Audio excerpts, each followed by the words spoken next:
Apa mama mau? Oh. Bismillahirrahmanirrahim.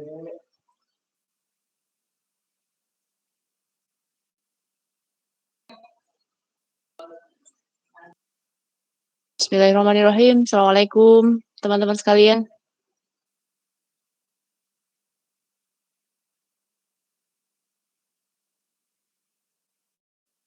Baik Pak Agung. Siap. Masya Allah ini tampilannya cantik. Lagi mencari ini background virtual, nggak ada ya Pak?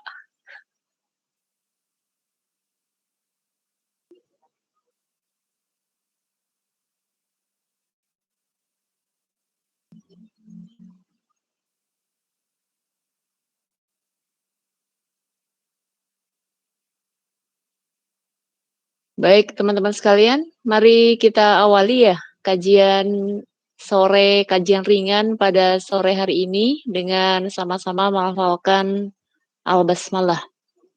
Bismillahirrahmanirrahim.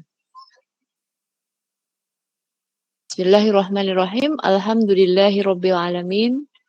Alhamdulillah wassalatu wassalamu ala Rasulillah wa ala alihi wa sahbihi wa man tabi'ahum bi ihsanin ila yaumil qiyamah. Asyhadu an la ilaha illallah wa asyhadu anna Muhammadan abduhu wa rasuluhu la nabiyya ba'dah. Alhamdulillah pada sore hari ini menjelang berbuka dan Jumat Mubarak ya, Jumat berkah bagi kita semua. Kita akan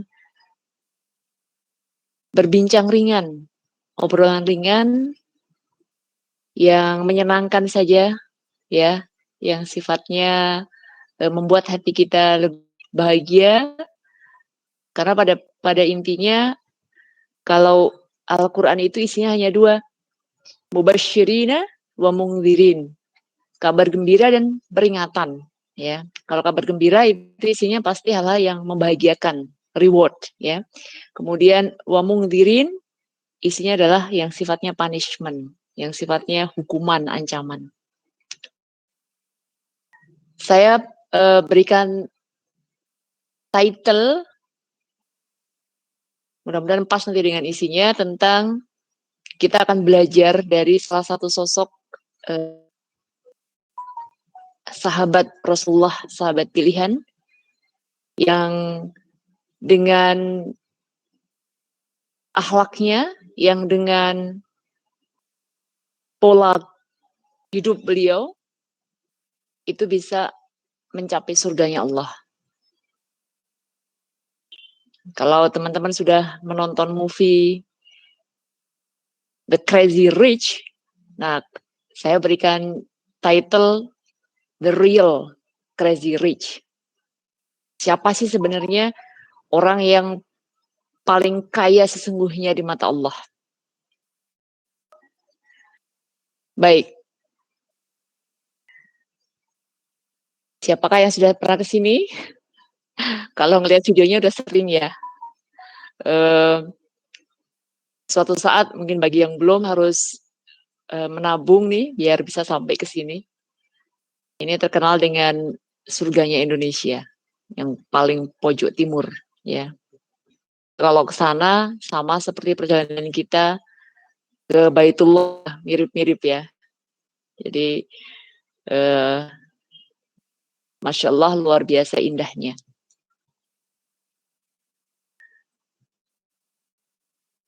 Atau yang ke sini, nah kalau ke sini mungkin sering nih, hampir di setiap kota di dunia itu biasanya mereka ada festival-festival. Ini sudah tahu kan ya teman-teman? Mana ini? Raja Ampat, ya. Nah ini biasanya di setiap kota pasti ada di event-event tertentu, tergantung musimnya. Kayak di Belanda misalnya dia punya festival tulips. Nanti di Australia ada, di France ada, sesuai dengan musimnya. Nampak indah sekali, kayak film India ya, background-nya ya. Taman-taman surga. Atau ini, kalau ini semacam istana yang barangkali hampir setiap kita punya imajinasi. seperti apa sebenarnya gambaran surga, ya. Sesuatu yang indah, menyenangkan, apapun yang kita inginkan terkabul setiap saat dan instan, nggak usah bekerja keras, nggak usah kita pakai ikhtiar, nggak usah pakai pergi pagi pulang, ya, tapi hasilnya sudah langsung. Dalam salah satu hadis dikatakan ada hamba Allah yang ketika di dunia itu hobinya bercocok tanam, kemudian nampaknya di surga ketika ditempatkan di surga dia juga ingin mengulangi cocok tanamnya gitu. Tapi begitu di surga bedanya adalah ketika dia tanam benih, itu sudah dalam waktu yang sekejap, belum sampai mata itu berkedip, sudah langsung ada hasilnya. Ya, Masya Allah, Masya Allah.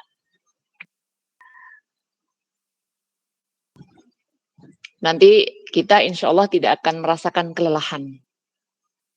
Kalau teman-teman sekarang lelah, capek, penat, sudah kuliah banyak tugas, ya. Kalau yang kerja magang misalnya yang sudah punya aktivitas, lelah juga, apalagi sekarang tidak ada cuti ya. Dunia itu memang tempatnya lelah. Dunia memang tempatnya lelah. Nanti baru tidak lelah kalau kita sudah berada di surga. Sebagaimana Allah ingatkan di dalam surat Al-Hijr ayat yang ke-48, A'udzubillahi minasyaitonirrajim, la yamassuhum fiha nasabun wa ma hum minha bimukhrajin. Mereka tidak akan merasa lelah di dalamnya dan sekali-kali tidak akan dikeluarkan daripadanya. Ada dalam salah satu hadis diceritakan ketika sudah ada di akhirat, surga atau neraka, nanti akan ada makhluk Allah namanya Al-Maut. Nah, kemudian Al-Maut ini oleh Allah disembelih. Sehingga yang di neraka itu kekal, tidak akan pernah didatangi oleh kematian, dan yang di surga pun juga kekal, tidak akan pernah didatangi oleh kematian. Kita kekal abadi di sana. Itu bayangan imajinasi kita terhadap surga, dan Allah sudah jelaskan itu, ya. Semua yang disampaikan oleh Allah melalui Rasulullah SAW adalah benar adanya. Tinggal kita saja nanti yang akan membuktikan. Tidak ada keraguan. Tidak ada keraguan.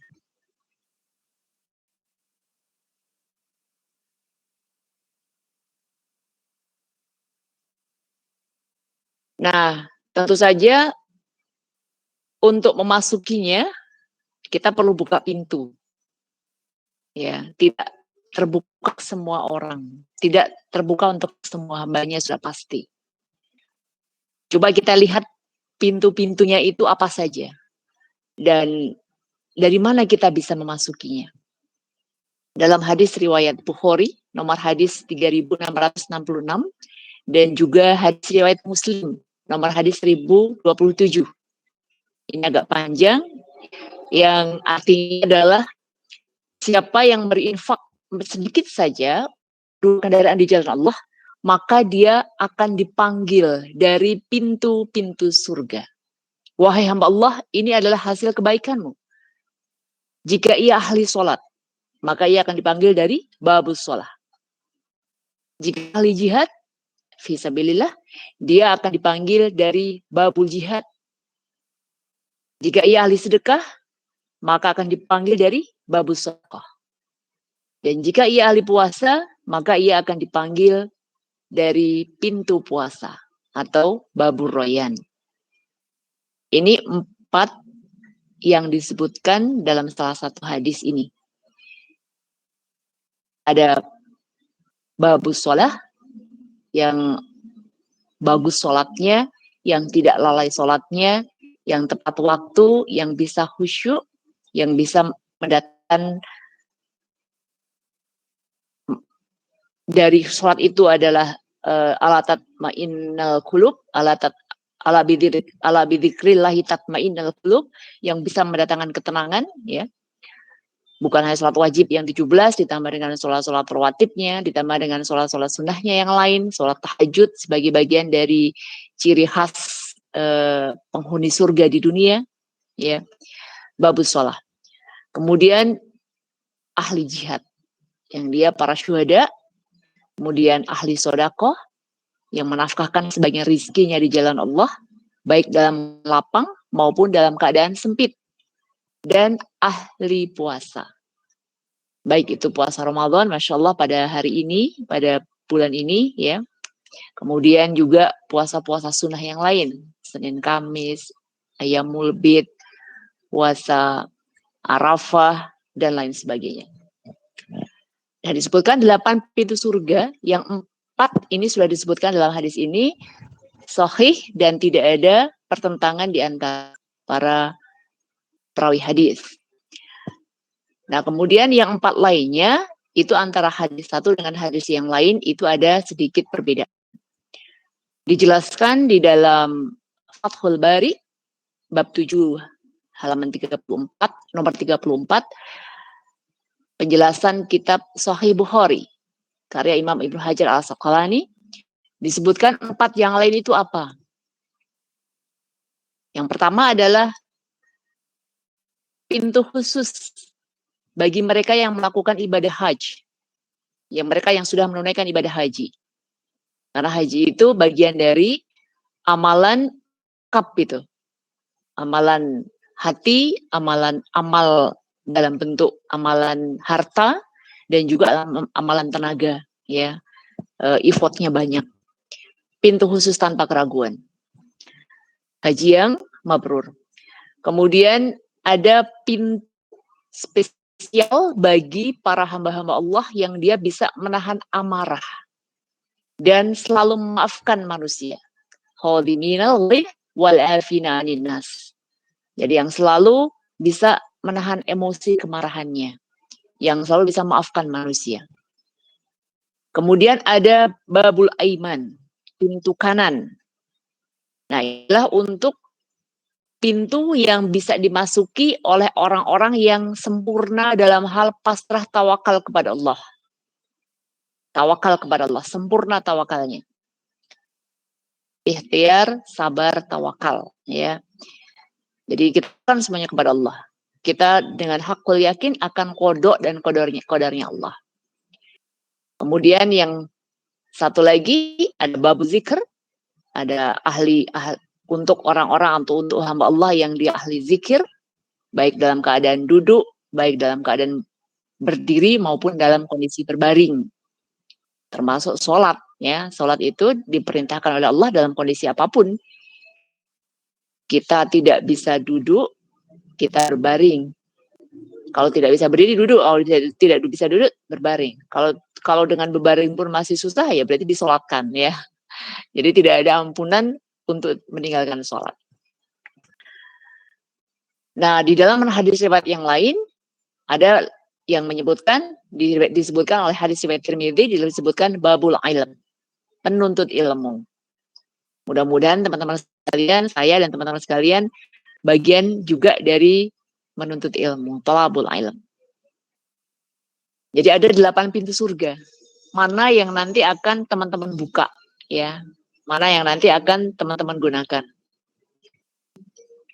Ini yang putih yang di atas ini yang sudah semua sahabat meriwayatkan yang sama. Nah, yang 4 ini yang berbeda-beda tadi, ya. Ada yang menyebutkan babul zikr atau babul ilm.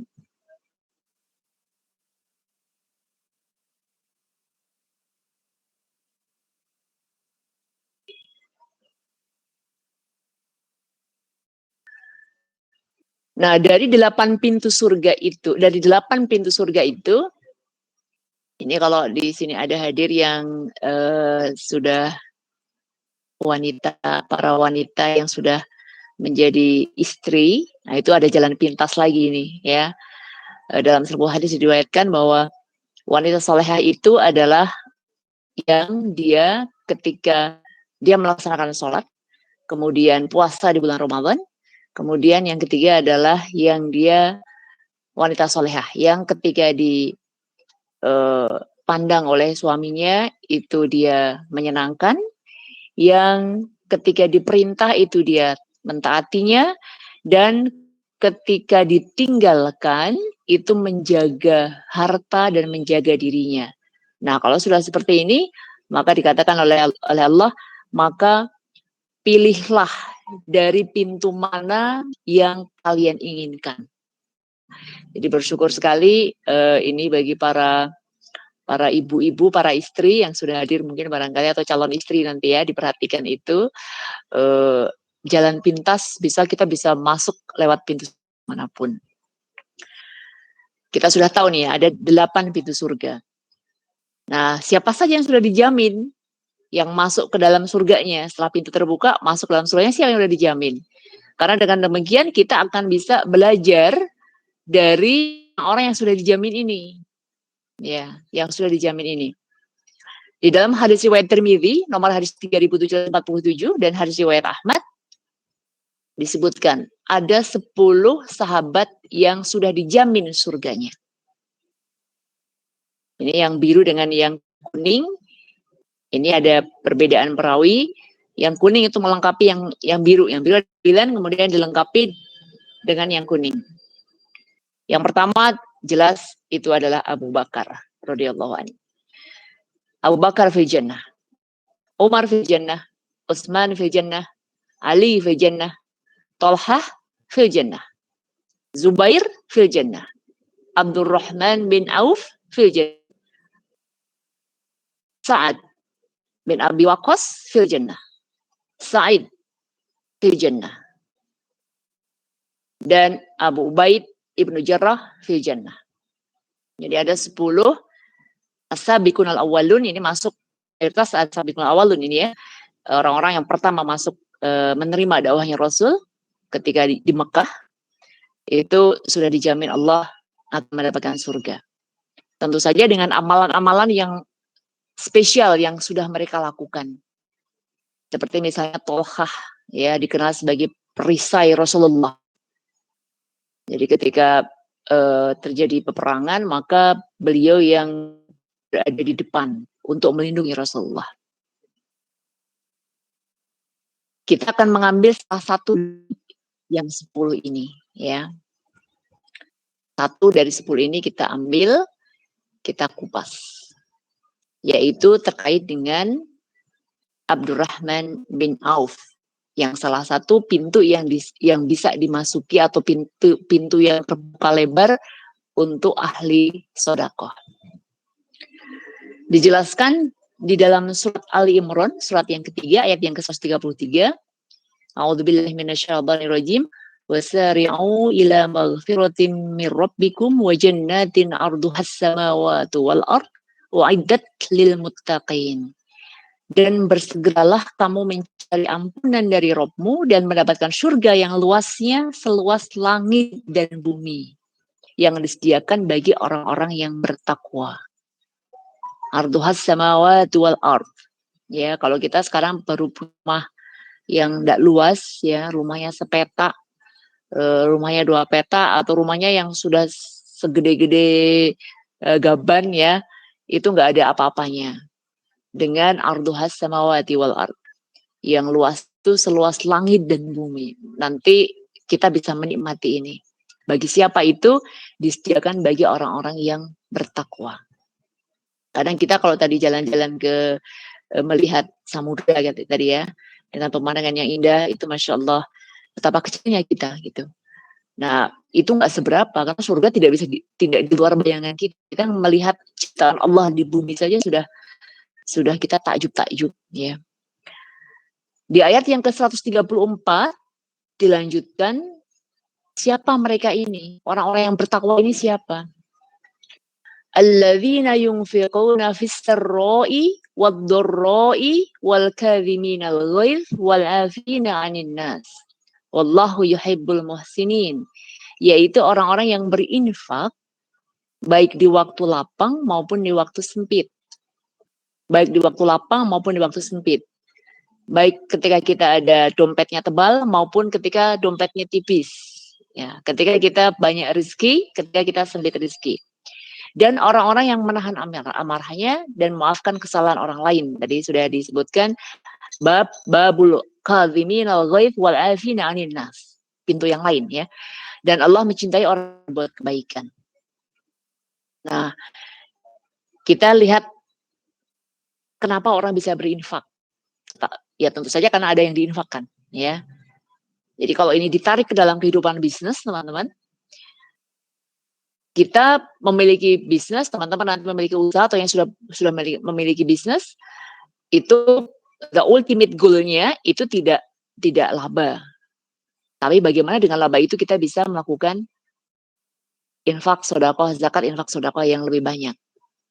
Jadi tujuan akhirnya adalah dalam rangka mengikuti, dalam rangka melaksanakan perintah Allah ini, berinfak. Baik dalam keadaan lapang maupun dalam keadaan sempit. Pun demikian halnya kalau kita konsep Al-Quran ini kita terapkan dalam kehidupan bisnis, dalam konsep misalnya teman-teman melihat corporate social responsibility, tanggung jawab sosial perusahaan. Tapi dari perspektif Islam ya, itu artinya tidak hanya kita melakukan aksi sosial, baik itu dalam bentuk donasi, ya, grant dalam kondisi profit kita tinggi. Tetapi dalam kondisi apapun kita menyisihkan, ya, kita menyisihkan. Jadi konsepnya dari Al-Quran ini kita tarik ke dalam aplikasi implementasi bisnis. Regardless profit or losses, kita tetap harus menyisihkan. Untuk apa? Untuk dana sosial. Kenapa? Karena itu bagian dari perintah Allah.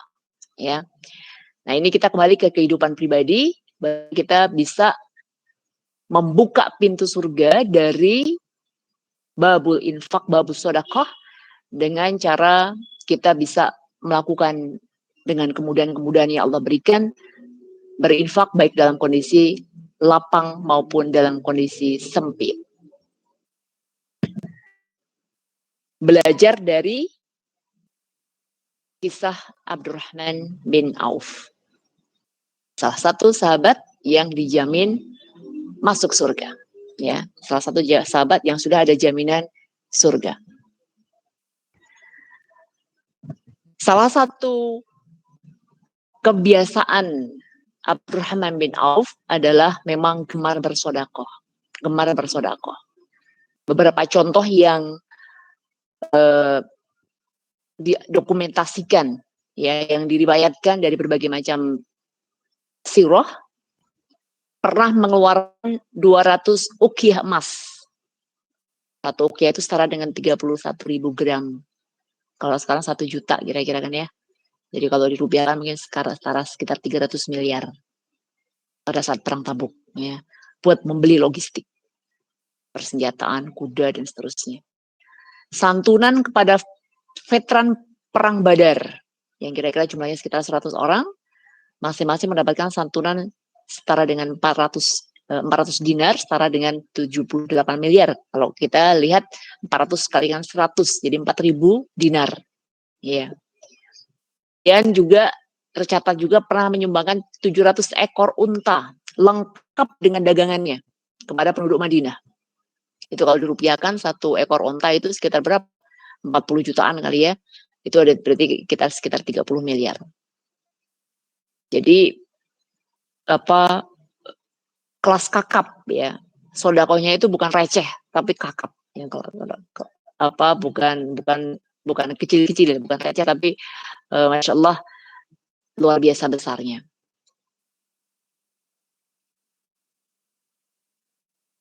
Nah, pun demikian dikisahkan juga Abdurrahman bin Auf bertugas menjamin kesejahteraan dan kebutuhan keluarga para istri Rasulullah Ummahatul Mukminin setelah Rasulullah SAW wafat, ya, termasuk menjaga keselamatan dan pengawalan manakala mereka bepergian.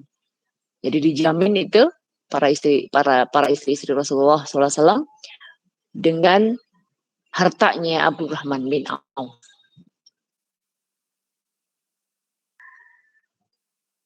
Ini sosok pribadi beliau. Kira lahir 10 tahun setelah tahun gajah. Jadi memang masuk ke dalam as-sabiqun al-awwalun, ya. Masuk Islam mengikuti Abu Bakar Siddiq radhiyallahu anhu. Ibunya bernama Safiyah, ayahnya Auf bin Abdul Auf. bin Abdul Harith bin Zahrah. Nah, orang tuanya ini memang memiliki kegemaran juga untuk bersedekah. Jadi nampaknya si Abdurrahman muda ini, Abdurrahman bin Auf kecil ini, dia sudah melihat orang tuanya memang gemar bersedekah, ya. Jadi berasal dari keluarga yang memang memiliki kegemaran untuk melakukan infak sedekah. Berfisik gagah tampan, kulit kemerah-merahan, rambut hitam tak beruban, tangan serta jari-jari yang besar. Ini apa? Pokoknya kalau kita bisa membayangkan ini ya, para pejuang-pejuang masa-masa awal-awal Islam itu luar biasa ya.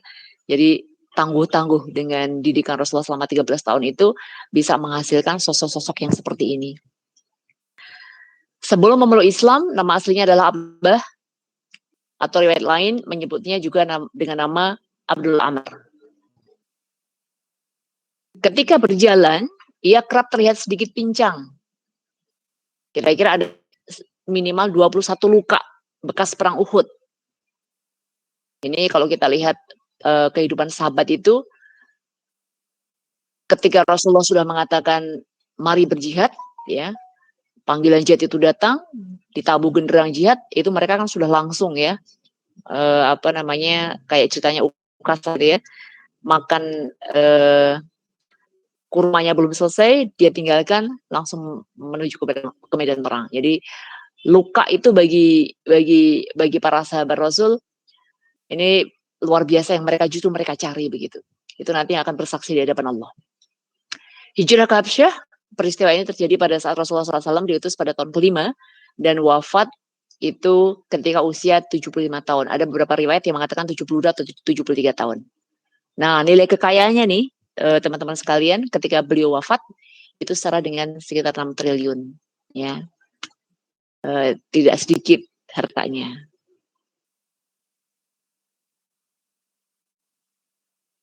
Kalau kita ini selalu berusaha untuk menjadi kaya, ya, kerja pagi siang sore ngumpulin uang, deposito, punya real estate, ya, beli rumah di sana di sini, mobil dan seterusnya. Tapi kalau Abdurrahman bin Auf itu beda ini. Beliau pingin sekali menjadi miskin, tapi selalu gagal menjadi miskin. Kalau kebanyakan manusia adalah menjadi kaya. Masya Allah. Gagal menjadi miskin. Kenapa beliau begini? Pernah mendengarkan dalam satu kesempatan, mendengarkan Rasulullah SAW menyampaikan bahwa antum, wahai Abdurrahman bin Auf, kira-kira artinya begini, nanti antum itu akan menjadi orang yang paling lama untuk masuk surga. Karena hisapnya, ya, karena hartanya ini yang banyak ini, akan ditanya dua hal. Dari mana harta itu kau dapatkan dan untuk apa harta itu kau gunakan? Nah, kalau hartanya sedikit kan selesai itu, ya. Antriannya sebentar. Tapi begitu hartanya banyak, ya pasti kita catatan akuntansinya juga banyak. Ini dari mana dan untuk apa? Setelah mendengar ucapan Rasulullah seperti itu, dia datang kepada Ibunda Aisyah, betul nggak sih saya katanya dijamin surga, tapi yang paling lama gitu. Kemudian buru-buru dengan segala upaya bagaimana agar harta itu segera habis. Tetapi dengan izin Allah tidak pernah berhasil. Jadi gagal untuk menjadi miskin. Ini salah satu riwayat yang sangat menarik ya, teman-teman sekalian. Suatu hari setelah perang Tabuk, kurma ditinggalkan oleh sahabat-sahabat di Madinah, menjadi busuk ya. Tidak ada yang beli atau sedikit yang beli. Sehingga harga jual itu ya jatuh lah ya. Kalau ini hukum supply dan demand, kalau nggak ada yang beli, ya harganya akan turun. Nah, Abdurrahman melihat kondisi ini, melihat nih kesempatan untuk memiskinkan dirinya. Jadi dia jual semua hartanya, dia jual sebagian hartanya, dia gunakan sebagian hartanya untuk membeli kurma yang busuk itu dari para sahabat-sahabat Rasul. Tujuannya apa? Agar dia ya banyak uang keluar gitu kan, banyak uang keluar. Dibeli kurma yang busuk, tapi harganya itu nggak busuk, harganya harga normal. Jadi harganya dengan harga yang normal, padahal barangnya itu barang busuk. Tentu saja kan ini menyenangkan sekali bagi para sahabat kan. Ini kurma nggak laku, nggak ada yang beli, Kemudian ternyata dibeli oleh Abdurrahman bin Auf dengan harga yang normal. Wah, sangat menyenangkan sekali. Dan Abdurrahman bin Auf juga senang ya, karena dengan demikian dia kira akan menjadi miskin. Namun dengan izin Allah tiba-tiba ada seseorang yang datang dan mengaku berasal dari Yaman. Dia memberitahukan bahwa di negerinya itu sedang ada wabah penyakit menular, sehingga Raja Yaman itu mengutus dirinya untuk mencari kurma busuk yang dipercaya kurma busuk itu bisa menjadi salah satu obat yang bisa menyembuhkan. Apa yang terjadi? Raja Yaman ini memborong semua kurma Abdurrahman bin Auf. Harganya bukan lagi harga standar, teman-teman, tapi harganya 10 kali lipat dari yang harga pokoknya. Jadi nggak jadi lagi dia miskin. Jadi justru dia lipat keuntungannya lipat-lipat, 9 kali lipatnya. Masya Allah ya. Ini ketika dia ingin mendekatkan kepada Allah, ketika seseorang itu ingin cepat mencapai surganya Allah, ketika dia punya keinginan akan sami'na wa ata'na dengan apa yang Allah inginkan, Allah ganti dengan yang min haitsu la yahtasib, dengan ganti dengan yang tidak disangka-sangka.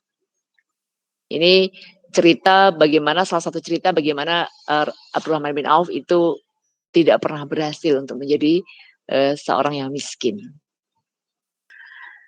Nah, kemudian ketika awal-awal hijrah, kondisi awal hijrah dari Makkah ke Madinah, tentu saja bersama dengan para as-sabiqun al-awwalun yang lain, tantangan dari kafir Quraisy sangat besar.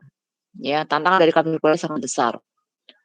Biasanya mereka akan dilarang untuk membawa harta dan keluarganya. Jadi bayangkan seseorang yang sudah settle ya, yang kehidupannya sudah banyak, harta sudah cukup, keluarga sudah baik, bagus, hijrah ke Madinah dipersilahkan, tapi antum nggak boleh membawa apapun. Jadi hanya membawa selembar kain yang ada di badannya.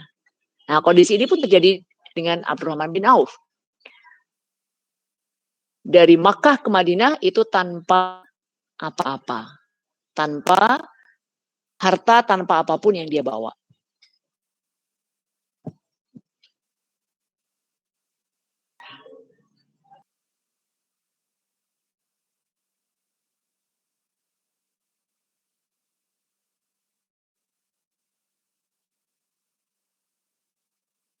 Nah, cara Rasulullah bagaimana melakukan adjustment, bagaimana agar para muhajirin dan para ansor itu bisa saling berukhuwah, Rasulullah menerapkan bagaimana mempersaudarakan antara muhajirin dengan kaum ansor.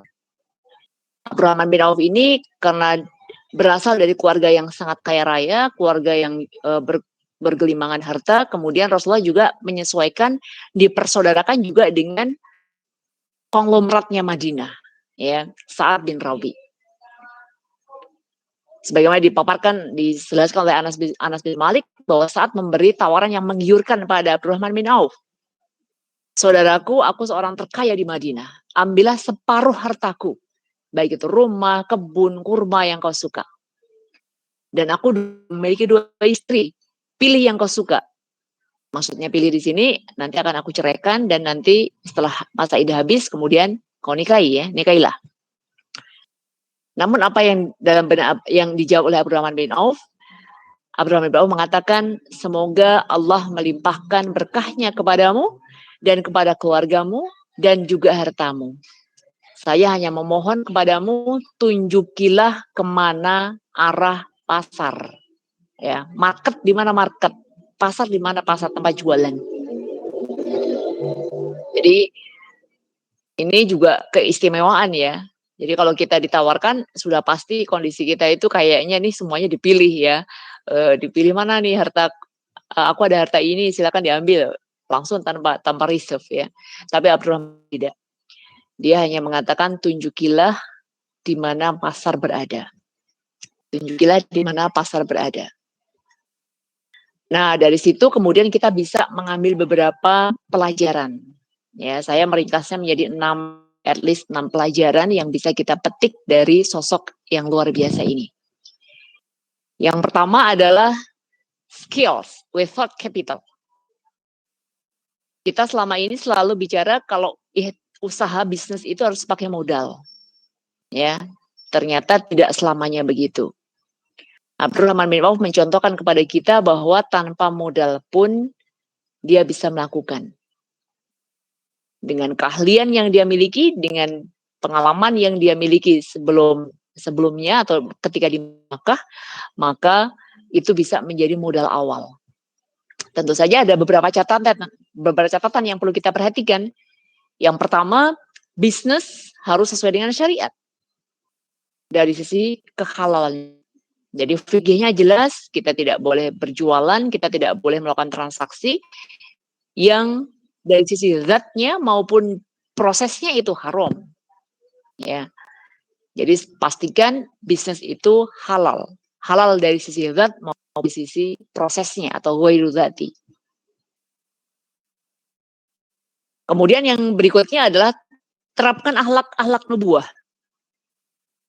Kita tidak meragukan lagi bagaimana Rasulullah SAW selama 13 tahun itu sudah menempa secara baik ya, bagaimana kejujurannya, bagaimana amanahnya, bagaimana bisa dipercaya ya, transparansi, ini harga sekian, marginnya atau keuntungannya saya mengambil sekian, maka silakan harga jualnya sekian. Kejujuran.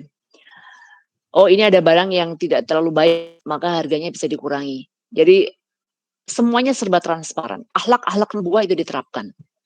Sebagaimana sudah diajarkan dan sudah diterapkan oleh Rasulullah SAW. Nah, keuntungan di hari pertama sudah kelihatan. Ya, kalau kita sering belajar jatuh bangunnya para pengusaha besar itu sampai berapa kali ditolak begitu ya, sampai 20 kali ditolak menawarkan ayam dari resto ke resto misalnya. Tapi kalau Abdurrahman bin Auf itu tidak pernah mengalami kerugian di kali pertama gitu.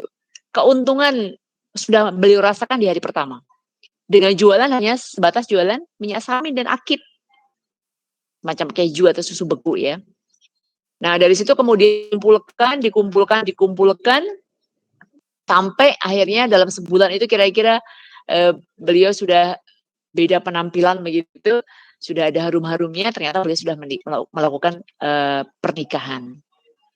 Ya, dengan Rasulullah mengatakan lakukan walimah meskipun dengan seekor kambing. Ya, meskipun dengan seekor kambing. Dengan menyembelih seekor kambing kemudian undang-undang para kerabat, para keluarga gitu maksudnya ya.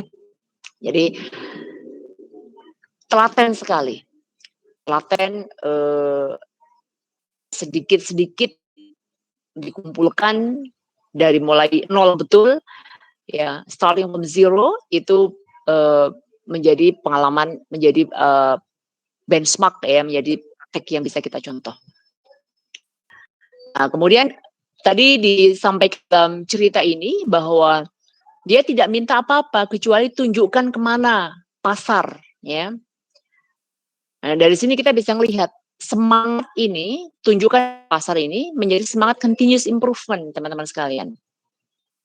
Meskipun dari sedikit-sedikit, lama-lama bisa melebar, lama-lama bisa settle ya. Kalau teman-teman melihat bandingkan antara companies, perusahaan-perusahaan yang berbasis Amerika dengan perusahaan-perusahaan berbasis UK atau perusahaan-perusahaan berbasis Jepang, itu kan standarnya berbeda ya. Kalau yang satu itu, kalau US base itu dia perusahaannya itu cepat gede karena dia modalnya adalah akuisisi, merge and acquisition.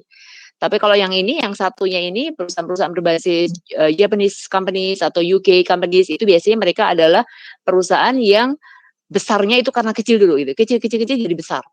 Nah kalau ini besarnya itu cepat gitu ya. Nah, itu salah satu keuntungannya ketika dia merangkak dari bawah, dia ada sistem yang sudah sangat well established. Jadi merangkak dari kecil, continuous improvement. Yang penting melakukan perbaikan tapi secara kontinu. Yang penting nambah tapi secara kontinu. Nah, kemudian juga tunjukkan di mana pasar. Itu kan artinya kalau kita ambil itu dari sisi ilmu marketing, betul-betul memahami target pasarnya. Melihat kira-kira apa yang bisa, inovasi yang bisa ditawarkan. Nah, saat itu saat bin Rabi mengatakan Abdurrahman bin Auf, unfortunately, ya, sayangnya pasar-pasar ini itu yang memiliki adalah kaum Yahudi. Dan mereka orang-orang yang berjualan di sini itu mereka statusnya adalah membayar sewa kepada Yahudi, kepada orang-orang Yahudi itu.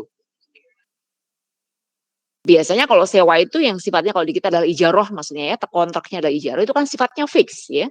Misalnya sewa per bulan berapa 4 juta, bulan 6 juta, tanpa melihat apakah dia jualannya itu untung ataukah tidak kan.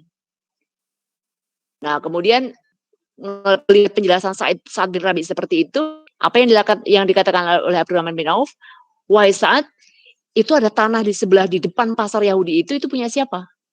Sa'ad bin Rabi mengatakan itu punya aku. Wah kalau begitu saya akan gunakan tanahmu itu, izinkan saya akan mengelola tanahmu itu sebagai pasar juga gitu. Nah dari situ sistemnya bukan sewa tapi sistemnya adalah bagi hasil. Kita tidak kata Abdurrahman bin Auf, kita tidak akan meminta mereka bayar sewa, tetapi kita kasih mereka kesempatan untuk jualan di situ dan bagi hasil dengan kita. Ketika mereka hasil penjualannya besar, tentu saja nisbahnya bagi hasilnya besar. Itu bagian dari innovation, ya, yang ditawarkan sesuai dengan syariat. Jadi ini lesson learn mungkin ya, yang bisa kita pelajari, yang bisa kita praktekkan, yang bisa kita implementasikan dari kisahnya Abdurrahman bin Auf yang pertama. Nah, yang kedua, Abdurrahman bin Auf itu memilih semua sistem penjualannya itu secara tunai. Ya, sistem penjualan yang dilakukan secara tunai. Tidak menggunakan sistem hutang. Meskipun teman-teman sekalian hutang itu boleh, ya. Hutang itu dalam secara fikih boleh. Rasulullah SAW juga pernah melakukan hutang. Tetapi jika terpaksa. Dan yang paling penting lagi, jangan menjadi budaya. Jangan menjadi budaya. Wah kan bisa ini, utang ini, nanti saya bayarkan pakai kartu kredit misalnya. Tinggal gesek kan mudah. Itu sudah menjadi budaya. Hutang boleh, tetapi jika terpaksa. Nah, teman-teman harus perhatikan ketika harus melakukan hutang untuk melakukan ekspansi ekspansi bisnisnya, ya. Yang pertama pastikan hutang itu tanpa riba, karena disitulah dari hutang piutang itu kan terjadinya riba. Kemudian yang kedua, pastikan kita mampu untuk membayarnya kembali. Jadi kalau kita sebagai orang yang berhutang jangan dibalik ya, jangan dibalik sesuai hadis yang mengatakan bahwa ketika datang kepadamu orang yang berhutang dan tidak mampu, maka lunaskanlah, maka redo, maka udah lunasi aja. Maka itu adalah sebenarnya perintah untuk yang memiliki hutang, memiliki piutang. Kalau kita ya harus memastikan hutang itu harus kita mampu membayarnya. Kita ingat salah satu hadis Rasul yang terkait dengan amal ibadah kita itu belum akan ditimbang sebelum hutang kita itu dibayarkan. Tidak akan disolatkan jenazah kita ketika kita masih ada hutang, ya. Ini teman-teman sekalian lesson yang lain ya, yang tidak ada di sini. Pastikan mungkin sanak saudara kita, orang-orang tua kita memastikan hutang itu mesti harus tercatat. Sampai nanti nggak tahu kita kapan kita akan dipanggil oleh Allah ya. Kemudian kita masih tersangkut dengan hutang yang kita miliki. Jadi akan lebih baik sekali kalau kita ada pencatatan hutang. Lebih bagus kalau kita tidak punya hutang tentu saja ya. Nah coba perhatikan ini 3 kisah jenazah yang Rasulullah itu nggak mau melakukan orang yang jenazah yang dia memiliki hutang. Kasus yang pertama dia tidak punya hutang. Kami duduk di sisi Nabi SAW lalu didatangkan satu jenazah. Lalu beliau bertanya, apakah dia memiliki hutang? Mereka para sahabat menjawab, tidak ada. Lalu beliau mengatakan, apakah dia meninggalkan sesuatu? Lantas mereka menjawab, tidak juga. Lalu beliau Rasulullah SAW menyolati jenazah tersebut. Ini yang lancar ya, jadi pastikan tidak punya hutang. Kemudian yang jenazah yang kedua nih punya hutang dan dia mampu bayar, ya. Kemudian didatangkan jenazah yang lain. Lalu para sahabat berkata, wahai Rasulullah, sholatkanlah dia. Lalu beliau bertanya, apakah dia memiliki hutang? Mereka para sahabat menjawab, iya. Lalu beliau mengatakan, apakah dia meninggalkan sesuatu? Lantas mereka para sahabat mengatakan, ada sebanyak 3 dinar. Lalu beliau menyolatkan jenazah tersebut. Artinya punya dana, punya harta untuk melunasi hutang-hutang itu. Kemudian yang ketiga, punya hutang tidak mampu bayar. Ya. Kemudian didatangkan lagi jenazah yang ketiga. Lalu sahabat berkata, sholatkanlah dia. Kemudian beliau bertanya, apakah dia meninggalkan sesuatu? Sahabat menjawab, tidak ada ya Rasulullah. Lalu beliau bertanya, apakah dia memiliki hutang? Mereka menjawab, 3 dinar. Beliau berkata, sholatkanlah sahabat kalian itu. Jadi Rasulullah mau menyalurkan untuk yang jenazah ini. Lantas Abu Qatadah berkata, wahai Rasulullah, sholatkanlah dia, biar aku saja yang menanggung hutangnya. Kemudian beliau pun baru menyolatinya. Ini menjadi ibrah bagi kita. Hutang boleh, tetapi pastikan hutang itu tidak hutang ribawi ya dengan instrumen-instrumen keuangan syariah, maupun yang kedua adalah hutang itu kita yakin kita punya prediksi, punya kalkulasi kita mampu untuk membayarnya. Dipastikan kalau bisa tanpa hutang, tidak usah hutang. Nah, kemudian yang ketiga, pelajaran yang ketiga dari kisahnya Abu Rahman bin Auf. Dia atau beliau sangat profesional. Sangat memisahkan antara urusan bisnis dengan urusan yang sifatnya pribadi. Saatnya jualan, jualan. Ya. Saatnya sodakoh, sodakoh. Jadi kalau akadnya itu tijari, akadnya itu komersial, ya sudah jualan. Ada modal, ada untung, ada total pendapatannya. Tapi ketika dia akadnya itu sodakoh, jangan ditanya tadi kan. Semua hartanya, separuh hartanya diberikan di jalan Allah. Jadi memisahkan antara urusan bisnis dan urusan privat. Tidak dicampur adukkan. Kadang kan kita sering mendengar ya, wah ini punya saudara sendiri ini, udahlah beli aja gitu. Meskipun harganya mahal kan sekalian gitu, sekalian sedekah, sekalian membantu. Itu maksudnya artinya tercampur gitu. Ini urusan bisnis, urusan non bisnis, urusan non bisnis. Ya.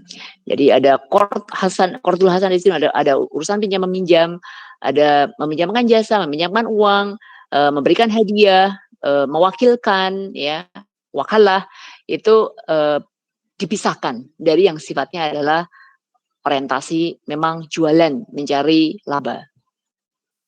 Nah, coba kita lihat di sini nih. Tidak ada yang meragukan beliau. Kalau kita lihat dari sisi aktivitas-aktivitas yang sifatnya itu tabarruk, yang tolong menolong, nomor satu, ya kan? Sepertiga penduduk Madinah itu pernah dibayarkan hutangnya oleh Abdurrahman bin Auf. Sepertiga penduduk Madinah pernah dihutangi oleh Abdurrahman bin Auf. Dan sepertiga penduduk Madinah itu pernah menerima sedekahnya Abdurrahman bin Auf. Ya, jadi betul-betul profesional. Memisahkan mana urusan pribadi dan mana urusan yang sifatnya itu bisnis. Karena memang tadi kenapa begitu? Karena Allah mengatakan begitu. Betul-betul itu bagian dari ketundukan kepada Allah. Di dalam surat Al-Hadid ayat yang ke-7, ini satu dari sekian ayat yang kita bisa temukan, teman-teman sekalian. Berimanlah kamu kepada Allah dan Rasul-Nya dan nafkahkanlah sebagian dari hartamu. Allah telah menjadikan kamu menguasainya. Ya. Jadi kan seolah-olah nih kalau teman-teman bekerja keras, wah ini kan karena gue gitu. Aku dapat posisi sekarang ya karena aku kerja keras.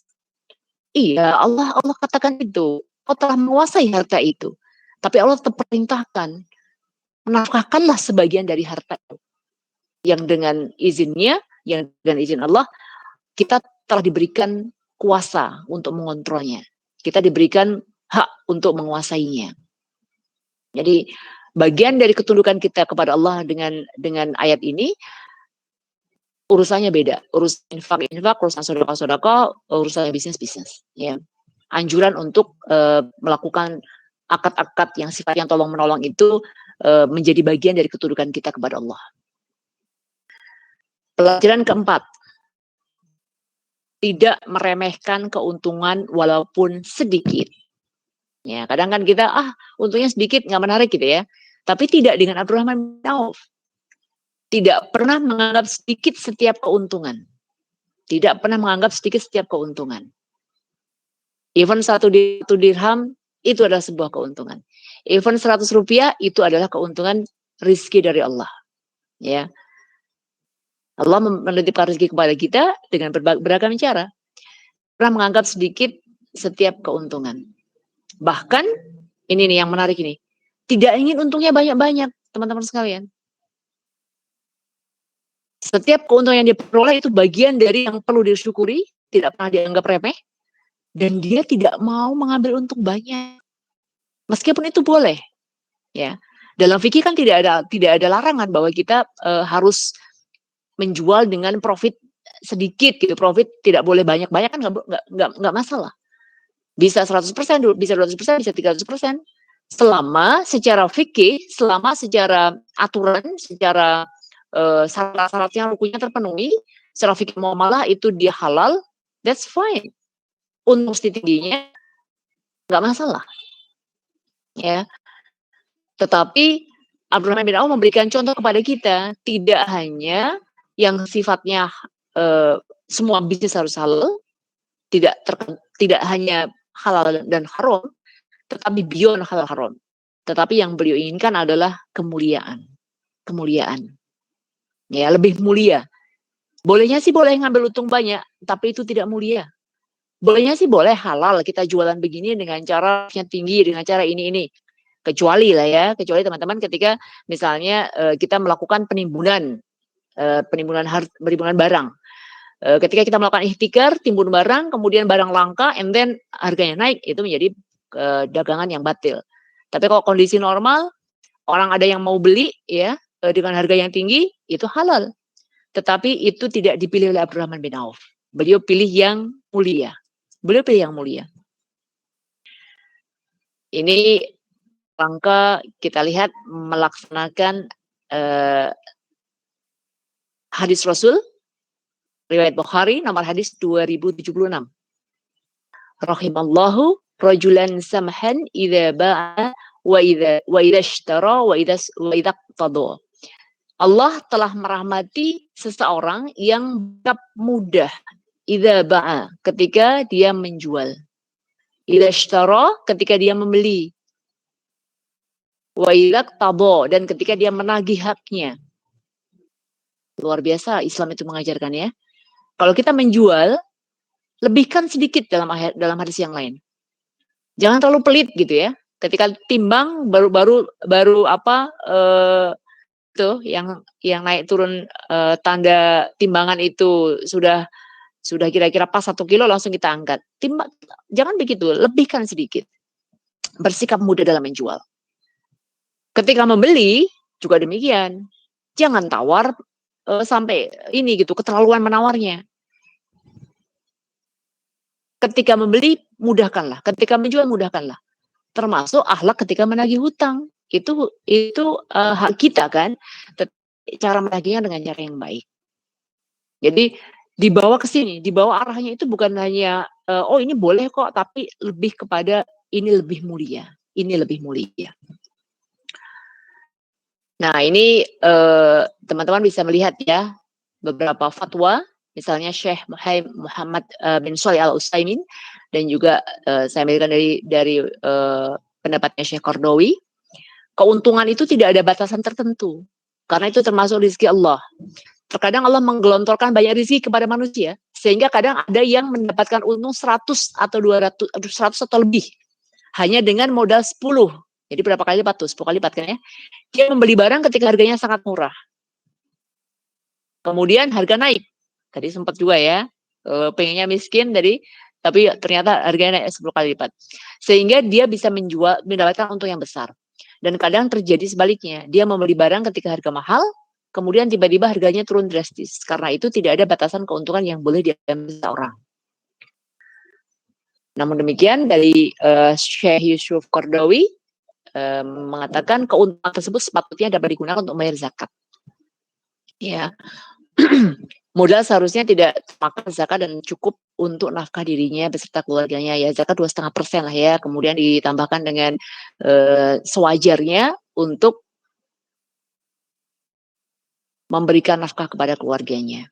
Jadi tidak sampai menggerus modalnya begitu kira-kira ya.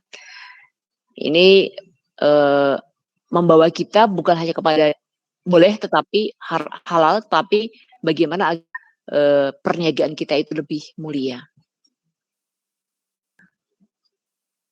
Yang kelima, apa yang bisa kita Abdurrahman bin Auf, beliau memilih tidak menjual barang yang cacat. Selalu memilih menjual barang yang sempurna, yang baik, ya. Tadi contoh kurma tadi adalah keinginan dia untuk menjatuhkan dirinya menjadi miskin, gitu. Boleh menjual barang yang cacat, tetapi harus dijelaskan secara transparan kepada pembeli. Ya, tapi beliau tidak memilih itu.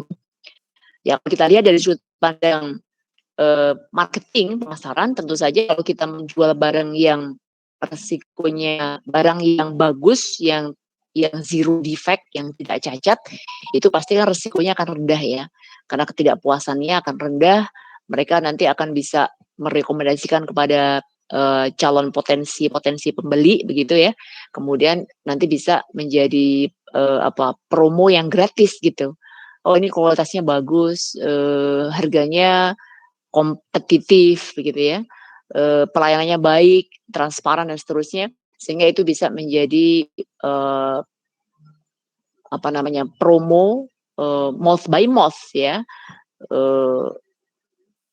tidak perlu membayar atau tidak perlu mengeluarkan advertising yang cukup mahal, tetapi dengan kualitas yang baik itu sudah cukup untuk menjadikan promosi bagi kita sebagai pebisnis. Nah, terlepas dari semua itu, yang dikejar janji surga, keberkahan yang dikejar. Bukan hanya keuntungan, tetapi keberkahan. Bagian dari ikhtiar sebagai pebisnis itu untuk bisa mengejar pintu-pintu surga yang Allah sudah janjikan. Apa itu keberkahan? Setiap jual beli yang mabrur diberkahi, itu apa? Yaitu setiap jual beli yang diberi pahala di dalamnya. Jadi bukan hanya untuk di dunia ya, tapi dibawa ke akhirat gitu ya. Atau secara syar'i jual beli tersebut adalah jual beli yang sah. Syaratnya tidak ada penipuan di dalamnya, tidak ada melakukan cara-cara yang batil, ya, tidak ada khianat, dan di dalamnya terdapat kemanfaatan bagi orang banyak, memberikan manfaat bagi orang banyak dengan menyediakan hal-hal yang mereka butuhkan.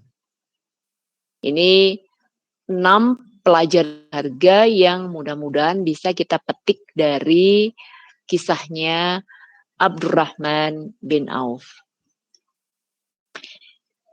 Masya Allah, kira-kira itu yang teman-teman yang bisa saya sharing pada sore hari ini. Mudah-mudahan sedikitlah ya bisa kita terapkan, bisa ibroh, kita bisa ambil pelajarannya. Kurang dan lebihnya saya mohon maaf. Assalamualaikum, saya akhiri. Assalamualaikum warahmatullahi wabarakatuh.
Baik teman-teman sekalian,